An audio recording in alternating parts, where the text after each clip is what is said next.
Tess of the D'Urbervilles by Thomas Hardy. Read by Adrian Pretzelis. Chapter 15.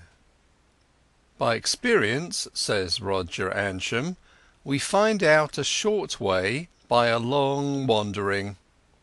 Not seldom that long wandering unfits us for further travel, and of what use is our experience to us then?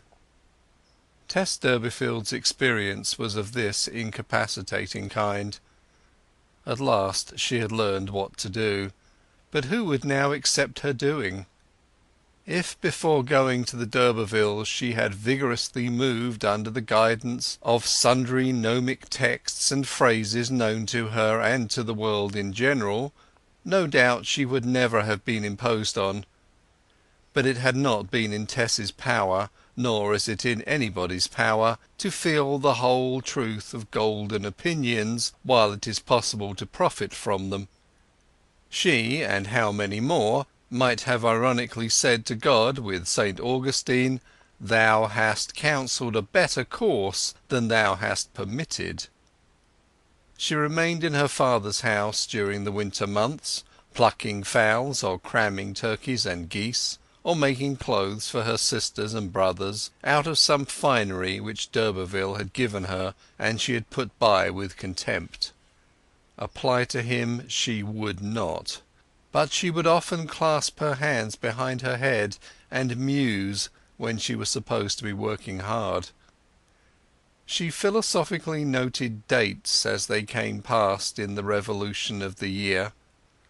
The disastrous night of her undoing at Trantridge, with its dark background of the chase. Also the dates of the baby's birth and death. Also her own birthday, and every other day individualized by events in which she had taken some share. She suddenly thought one afternoon, when looking in the glass at her fairness, that there was yet another date of greater importance to her than these, that of her own death, when all these charms would have disappeared. A day which lay sly and unseen among all the other days of the year, giving no sign or sound when she annually passed over it, but not the less surely there. When was it? Why did she not feel the chill of each yearly encounter with such a cold relation? She had Jeremy Taylor's thought that some time in the future those who had known her would say, "It is the day that poor Tess Durbeyfield died," and there would be nothing singular in their minds in the sentiment of that day, doomed to be her terminus in time through all the ages. She did not know the place in month, week, season or year. Almost at a leap Tess thus changed from simple girl to complex woman. Symbols of reflectiveness passed into her face, and a note of tragedy at times into her voice. Her eyes grew larger and more eloquent. She became what would have been called a fine creature. Her aspect was fair and arresting, her soul that of a woman whom the turbulent experiences of the last year or two had quite failed to demoralize. But for the world's opinion those experiences would have been simply a liberal education. She had held so aloof of late that her trouble, never generally known, was nearly forgotten in Marlott. But it became evident to her that she could never be really comfortable again in a place which had seen the collapse of her family's attempt to claim kin, and through her even closer union, with the rich d'Urbervilles.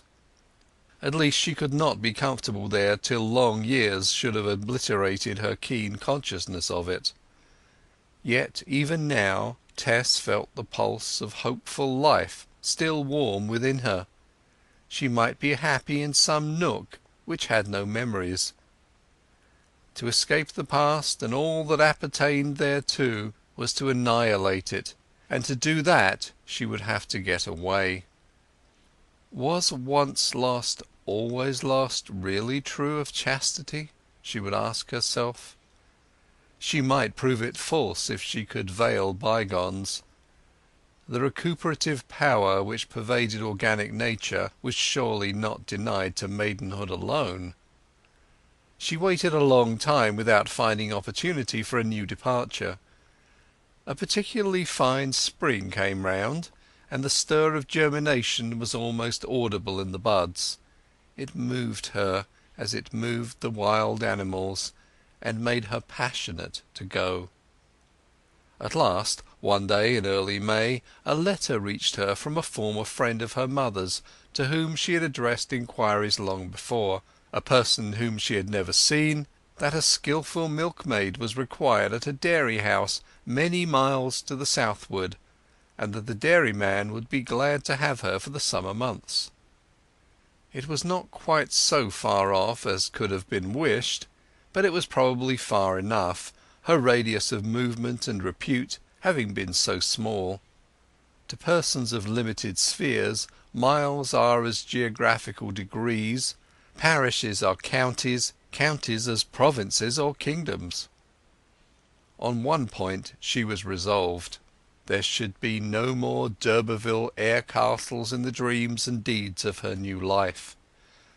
She would be the dairymaid Tess, and nothing more.